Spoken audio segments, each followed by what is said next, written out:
Avolinta ilay finday Samsung Galaxy S5 satria dia tsy hivandry no nampahafantariny orinasa mpifandraisan-davitra Airtel Madagascar ny famoahany izany ika farany tontolon'ny teknôlôjia izany.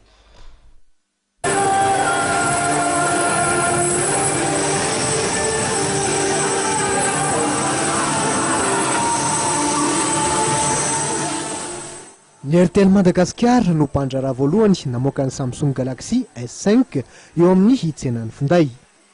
Natolotra ireo vahiny manan-kaja maro tokoa ity finday vokatry ny teknôlôjia avo lenta ity ny farany herinandro teo nandritra ny lanonana izay nitotosaina tetsy hivandry.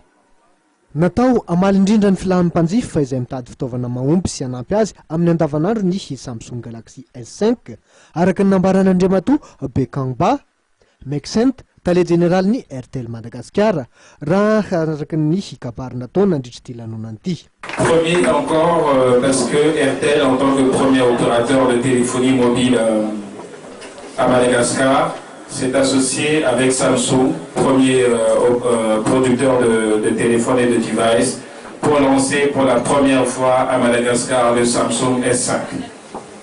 Nampahafantarinareo vahiny saina nandritra ity lanonana ity tokoa ny mombamomba ny Samsung Galaxy S5.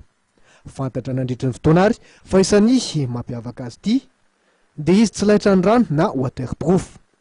Nilaza hatrany tale général-ny Airtel Madagascar fa efa nanokana tolotra 3G ny Airtel mba hahafahan'ireo mpanjifa mampiasa ny Galaxy S5.